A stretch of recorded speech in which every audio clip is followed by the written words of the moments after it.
The last question is questions from the gentleman from Florida, Mr. Grayson. Thank you, Mr. Chairman. In capitalism, winners have to win and losers have to lose. People are normally rewarded for success and they're punished for failure.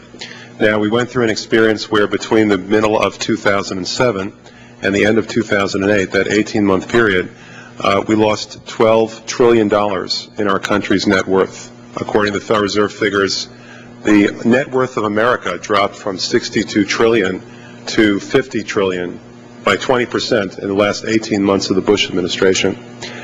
Is there any sign that since these bailouts began, that the institutions and the individuals on Wall Street and in major banks who were responsible for the decisions that led to that loss of $12 trillion actually were held accountable for it? Any sign at all? Professor Stiglitz.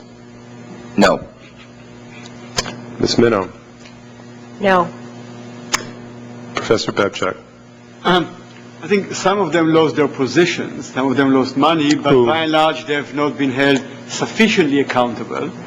And the most important thing is we don't yet have incentives going forward that would make people do the right thing in terms of risk-taking.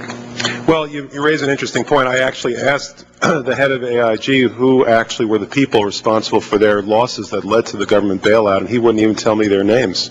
Isn't it possible that the people who actually led to this financial disaster, not only in America, but around the world, are still doing the same jobs and very often down the block from where they were before?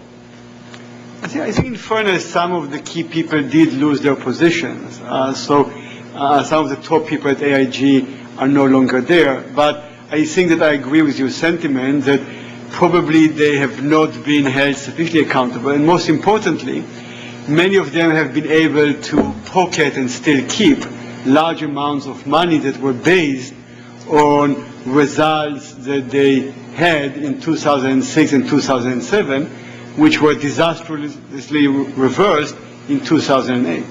What does it mean for a capitalist country like the United States if over a long period of time failure is rewarded and capital destruction is rewarded? What does that mean in the long run? Ms. Minow? Bankruptcy. For the country? For the country. Professor Stiglitz? It obviously is has a very adverse effect on the efficiency of our economy, and that's why I've called it sort of air Sox capitalism. It's not real capitalism, where you socialize the losses and you privatize the gains, and that leads to distorted behavior. And that's why a lot of what we're talking about is going forward. It's not just dealing with the past; it's going forward. That unless we correct these incentive problems at the organizational and individual level, we're likely to have exactly the same kind of problem again. And Mr. Babchak?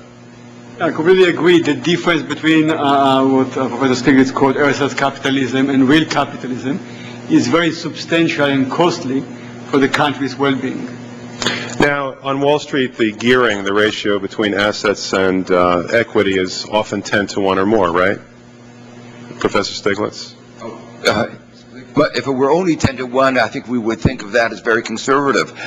It's been up to 30, 40 to 1. And that's an example of excessive risk-taking with very little social benefit that you can associate with that high level of risk-taking. Well, let's say it was only 10 to 1. Isn't it true that every dollar that's paid on executive compensation means $10 less in loan ability for these institutions, the ability to lend out money to the rest of America? Professor?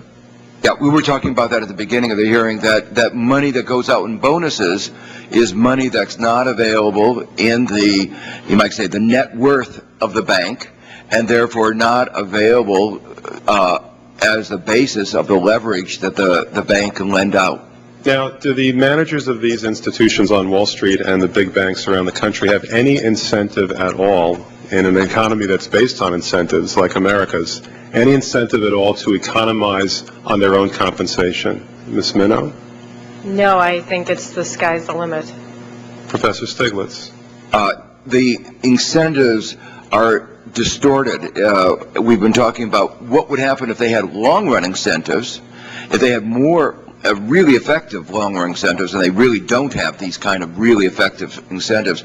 Then, of course, they would say, if I keep the base of the company larger, the net worth of the company larger. It will make larger profits in the long run, and therefore, in the long run, the company is doing better, and I'll get an appropriate return. But that's not the way the current incentive structures are designed.